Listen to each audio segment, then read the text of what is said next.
Hi guys, welcome back to my channel. मैं हूं Shalini and you are watching just being legal. आज की इस वीडियो में हम डिस्कस करने जा रहे हैं tribunals constituted by parliament.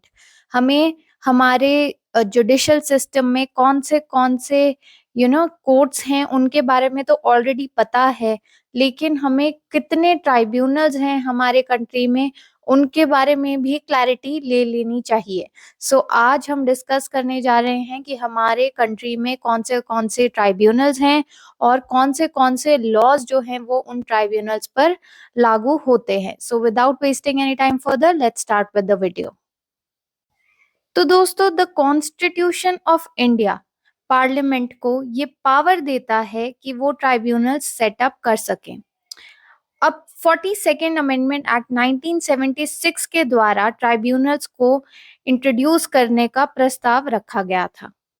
Constitution of India का पार्ट 14A, जो कि आर्टिकल 323A एंड 323B से डील करता है, उसमें ही हमारे ट्राइब्यूनल्स के टॉपिक को इंट्रोड्यूस किया गया था फॉर द फर्स्ट टाइम। दोस्तों, आर्टिकल 323A जो है, it deals with administrative tribunals allowing parliament to establish tribunals for resolving dispute related to public services under the union और द स्टेट। और जो हमारा आर्टिकल 323B है, it allows both the parliament and the state legislature to establish tribunals for various subjects such as taxation, land reform, industrial or labor disputes and elections.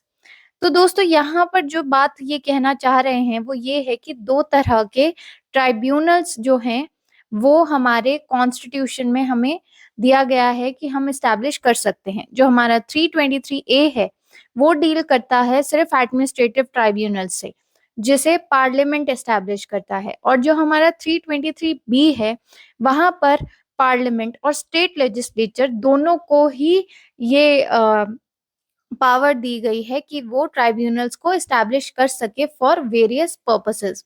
For example, कई states में electricity tribunal है लेकिन कई states में नहीं है, तो वहां पर ये स्टेट गवर्नमेंट का, स्टेट लेजिस्लेचर का ये प्रेरोगेटिव होता है कि उन्हें किस तरह का ट्राइब्यूनल चाहिए अकॉर्डिंग टू द लिटिगेशन। जहां पर जितनी ज्यादा लिटिगेशन है वहां पर वो उन्हीं तरह के ट्राइब्यूनल्स होंगे। अब दोस्तों, हम आगे बढ़ते हैं ट्राइब्यूनल्स पे। Tribunals constituted by the parliament. Okay, so जो पहला है जो हम अपनी स्क्रीन पर देख रहे हैं वो है government of India ministry of labour and employment के अंडर जो आता है वो है इंडस्ट्रियल ट्राइब्यूनल। इंडस्ट्रियल ट्राइब्यूनल जो है वो गवर्न होता है by the statute the industrial disputes act 1947। Okay, next हमारा जो ट्राइब्यूनल है वो है इनकम टैक्स एपेलेट ट्राइब्यूनल, जो कि हमारे डिपार्टमेंट ऑफ लीगल अफेयर्स के अंडर आता है। और ये जो स्टैट्यूट इस ट्राइब्यूनल को गवर्न करता है वो है the income tax act 1961। Next जो हमारा ट्राइब्यूनल है वो है customs and excise and service tax appellate tribunal, जहां जो गवर्न होता है by the statute the customs act 1962। ये डिपार्टमेंट ऑफ रेवेन्यू के अंडर आता है। हमारा नेक्स्ट जो ट्राइब्यूनल है वो है appellate tribunal smugglers and foreign exchange manipulators for feature of property act के अंडर 1976। तो दोस्तों, आप लोग देख रहे होंगे कि कई जो ट्राइब्यूनल्स हैं वो सिर्फ अपेलेट अथॉरिटी है। आप पूछेंगे कि इसकी जो फर्स्ट जहां पर कंप्लेंट जाती है वो कौन सी है, तो ओरिजिनल ज्यूरिसडिक्शन किसके पास है। तो जो फर्स्ट जहां पर आप कंप्लेंट फाइल करते हैं यूजुअली वो या तो डिस्ट्रिक्ट मैजिस्ट्रेट्स होते हैं या तो आपके सब डिविजनल मैजिस्ट्रेट्स होते हैं, जहां पर आपकी कंप्लेंट्स जो हैं वो फाइल करी जाती हैं। ओके, नेक्स्ट जो हमारा है वो है सेंट्रल एडमिनिस्ट्रेटिव ट्राइब्यूनल कैट।